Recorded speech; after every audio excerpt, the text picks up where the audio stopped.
Hello, my name is Cameron Hee from the Australian Institute of International Affairs in Western Australia. Today we're joined by UWA Professor Stephen Smith. Professor Smith was a former Australian Minister of Defence and former Minister for Foreign Affairs. Today he will be giving a discussion about the US election outcome and its implications on the Australia-US alliance and the greater Indo-Pacific region.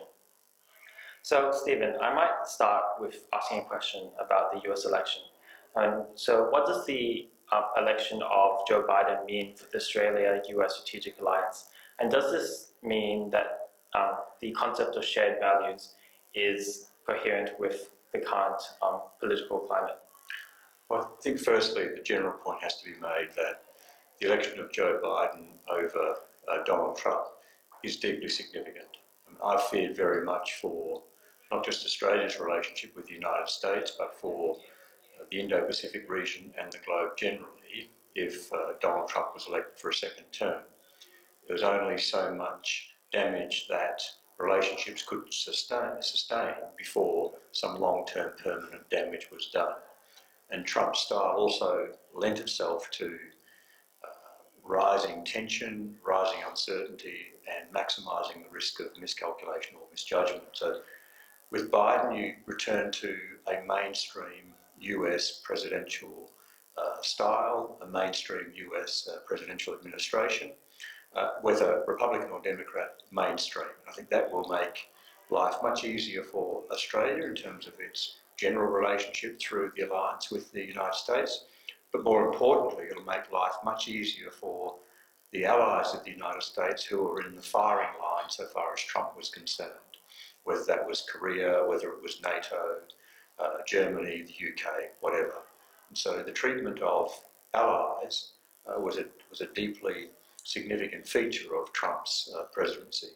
Australia did quite well in that context. We had our moments, but generally the alliance could operate pretty much as it had for all of its existence, operationally and at senior level.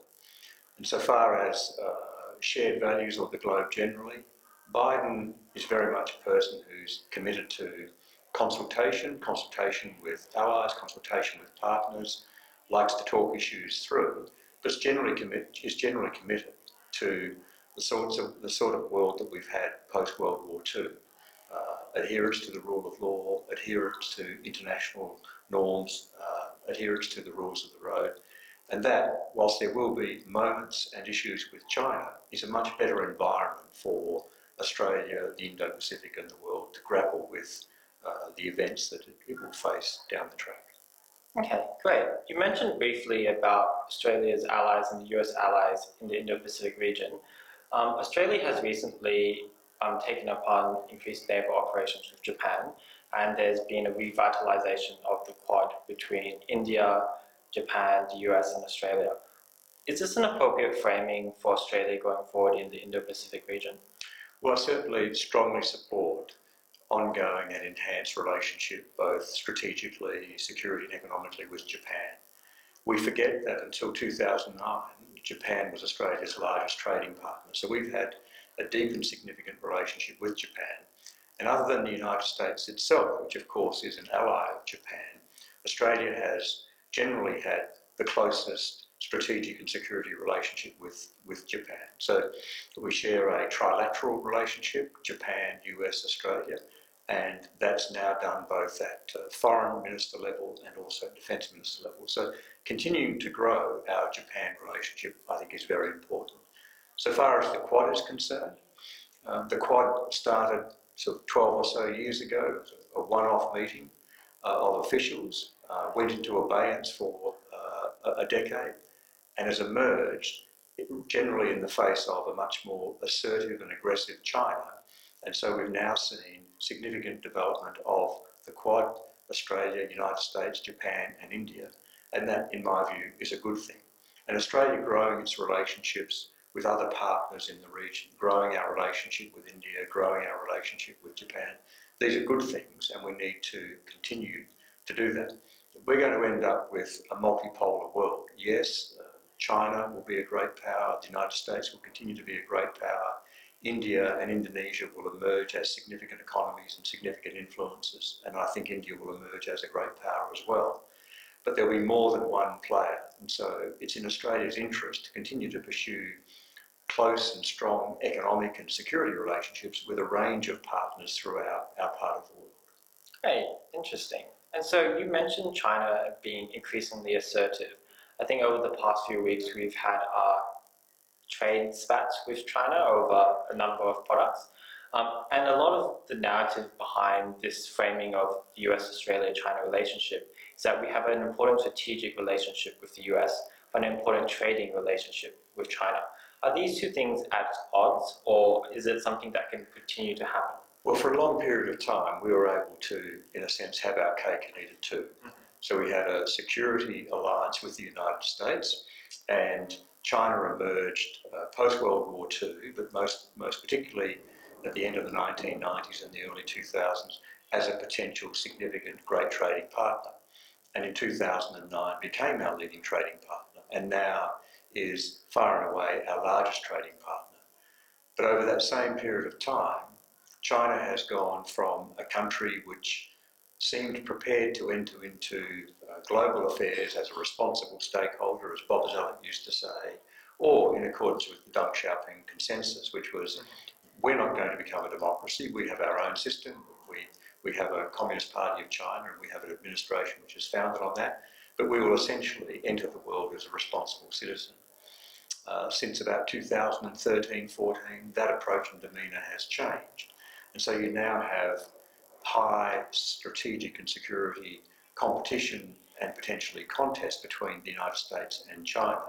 And in that environment, it's much harder for Australia to continue to say we've got a security relationship with the United States and a trading relationship with China.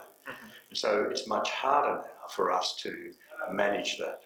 And in very many respects, the trading disputes, or so-called trading disputes, which we've had with China in recent times, are much more in the line of political punishment, economic punishment, for taking views which China doesn't like, or for making stands which China doesn't like, or for adopting public policy decisions which are in Australia's interest, which China doesn't like. So China has become very much not a partner we can have a conversation with, but a partner who says, if you do things that we don't like, then potentially we will punish you.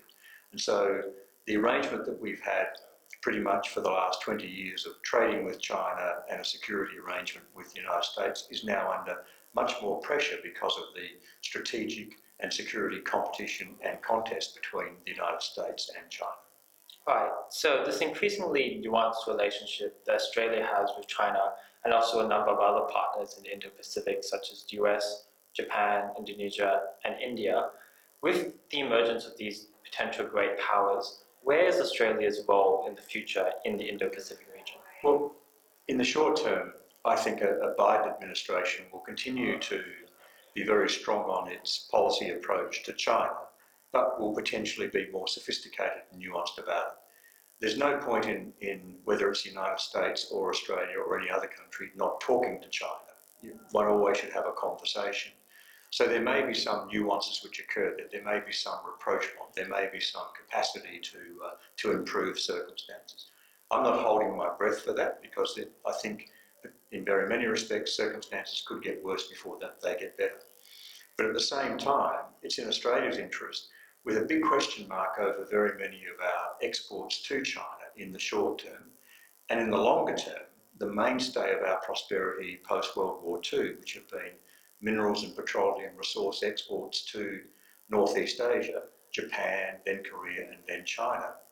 They're all on a long-term downhill trend line, not just because of potential disputation with China, but because they're all based on carbon. And so in a carbon-constrained world, the long-term trajectory for those industries is down. And so the big challenge in my view for Australia is, where do we diversify, both in terms of products and services, and to what countries? And that's why Indonesia and India, who will be the third and fourth largest economies by 2050, present themselves as big opportunities for Australia, which we now need to start planning for, pretty much in the way that from the 1950s we planned for our Northeast Asian export industries of iron ore and coal in particular, and subsequently LNG. What will be the things which will continue to propel our prosperity, and how do we do those with emerging middle-class populations in India, in Indonesia, and also in an ASEAN tiger country like Vietnam? To me, that's our greatest challenge. How do we continue our prosperity by finding new markets and new opportunities which will replace the downhill trend line that we see for LNG, iron ore and coal? Right. So it appears that there's a lot of opportunities, but also a lot of cautionary tales that we should. Lots of challenges, but also lots of opportunities. And I think, so far as the challenges are concerned, Biden, with a mainstream Democrat administration, with lots of people with plenty of experience in government previously, who'll take a sensible and sensitive approach to the challenges, we've got a much better chance of calming the temperature, of seeing some possible rapprochement with China, and then to enable Australia to take up the opportunities in other areas, whether it's with India, whether it's Indonesia, whether it's Vietnam, or growing even further our significant economic relationship with Japan, which continues to be very important to Australia. Right. Okay. Thank you for those insights. Those are some food for thought that we should think about when we think about Australia in the Indo-Pacific region. For more information and more videos, you can go to the Australian Institute for International Affairs website.